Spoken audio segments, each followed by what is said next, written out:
ဒီနေ့ Pix Perfect YouTube Channel က Unmesh Dinda ရဲ့ Photoshop သင်တန်းသစ် Photoshop Easy အကြောင်းဆွေးနွေးကြည့်အောင် ဟုတ်ကဲ့ Unmesh Dinda ဆိုတာ Photoshop သင်ကြားရဲ့ဘက်မှာတော့နာမည်ရပြီးသားဆိုတာလीသူ့သင်တန်းကိုစိတ်ဝင်စားကြမှာပဲ ဟုတ်တယ်သူက Photoshop နဲ့16နဲ့အတွေ့အကြုံရှိတယ်ပြီးတော့ဒီသင်တန်းတစ်ခုတည်းကိုဖန်တီးဖို့16လအချိန်ယူခဲ့တယ်လို့ဆိုတယ်ဆိုတော့အတော်လေးပြင်ဆင်ထားပုံရတယ် အချိန်အများကြီးရင်းနှီးထားတာပေါ့ အဓိကမေးခွန်းကတော့သူဖြောင်းတယ်လို့0 to pro ကနော်အခြေခံရှိသူကနေကျွမ်းကျင်သူဖြစ်စေမယ်ဆိုတာတကယ်ဖြစ်နိုင်မှာမလား ဟုတ်တယ်အဲ့ဒါကအဓိကစိတ်ဝင်စားစရာအချက်ပဲသူ့ရဲ့ချင်းကပ်ပုံကပါလဲဆိုတာပေါ့ အေးသူ့ရဲ့ချင်းကပ်ပုံကဲဒီအချက်လက်တွေကိုအတူတူကြည့်လိုက်ကြအောင် သူအဓိကပြောထားတာလေအစ်စ်တွေကိုအလွတ်ချက်ခိုင်းတာမျိုးမဟုတ်ဘူးဆိုတာပဲ ဟုတ်တယ် ကိုပိုင်စိတ်ကူးနဲ့အမီခိုကင်းကင်းအလုံးလုံးနိုင်စေမဲ့ walking methodology လို့သူသုံးထားတယ်အဲ့ဒီအလုံးလုံးပုံနည်းစနစ်ကိုသင်ပေးမယ်ဆိုတာ အဲ့ဒါကောင်းလဲဆိုလိုတာကတူးတခုချင်းစီကိုဘယ်လိုနှိပ်ရမယ်ဆိုတာထက် မှန်တယ်ဘယ်ချိန်မှာဘာကိုဘာကြောင့်သုံးသင့်တယ်ဆိုရယ်ဆုံးဖြတ်ချက်ချနိုင်အောင်ဦးတည်တဲ့သဘောမျိုး theory တစ်ပတ်ထက်လက်တွေ့အသုံးချနိုင်စွမ်းကိုပိုအလေးပေးပုံပဲ ကောင်းပြီလေအဲ့ဒီတွေးခေါ်ကကောင်းတယ်ဒါပေမဲ့သင်တန်းဖွဲ့စည်းပုံကိုကြည့်ရအောင်အခြေခံကနေအစင်မြင့်နီးပညာတွေအထိအခန်းဆက်၈ခုပါတယ်ဆိုတော့အတော်လေးစုံ ဟုတ်တယ် compositing တို့ retouching တို့ color grading တို့လိုဟာတွေပါတယ်နော် compositing ဆိုတာမတူတဲ့ပုံတွေကိုတဘာဝကြောင့်ပေါင်းဆက်တာမျိုးပေါ့ retouching ကပုံပြပြင်တာ color grading ကအယောင်ချီညိတာအဲ့ဒါတွေကတကယ်စင်မြင့်နီးပညာတွေ အခြေခံကနေအဲ့ဒီထိပါတယ်ဆိုတော့သင်ယူသူနဲ့တော့ကြိုးချီနိုင်တယ်သင်ခန်းစာ9လက်ကျော်နိုင်3ကျော်ဆိုတော့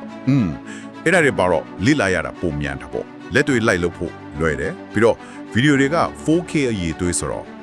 ဟုတ်တယ်အသေးစိတ်ကြီးကြီးလင်းလင်းမြင်ရမှာပေါ့ selection လိုမျိုးတိကျဖို့လိုတဲ့အပိုင်းတွေမှာအရေးကြီးရဲ့ နောက်တစ်ခုက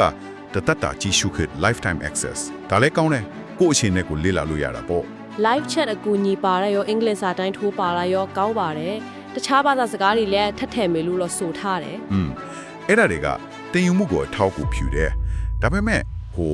ခုနှစ်ရက်တွင်ကိုပြန်အမယ်အမခံချက်ကြတော့ ခက်နိုင်တယ်လေ မှန်တယ်အထူးသဖြင့်နိုင်30ကျော်စားဆိုတာလေပြီးတော့အရေးကျဝယ်ငွေပြန်မအမှုဆိုတာလည်းတတိပြရမယ် အဲ့ဒါတော့ရှိတယ်ဒါပေမဲ့ခြုံကြည့်ရင်ကတင်ယူသူတွေအတွက်အတားအဆီးတွေ short ချဖို့ကြိုးစားထားတာတွေ့ရတယ်နော် Okay Photoshop လို့ shoot ထွဲတဲ့ software တစ်ခုကိုလေ့လာဖို့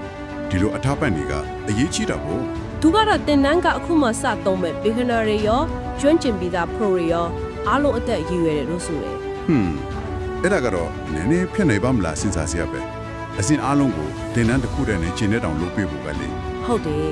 ဒါမဲ့သူအလေးပေးထားတဲ့ theory တိတာထက်လောက်တက်ဖို့ကပိုရေးကြည့်တယ်ဆိုတဲ့အချက်ကတော့လက်တွေ့သမားတွေအတွက်ဆွဲဆောင်မှုရှိနိုင်တယ် ပြောရရင်တော့ဒီ Photoshop Easy တင်နန်းက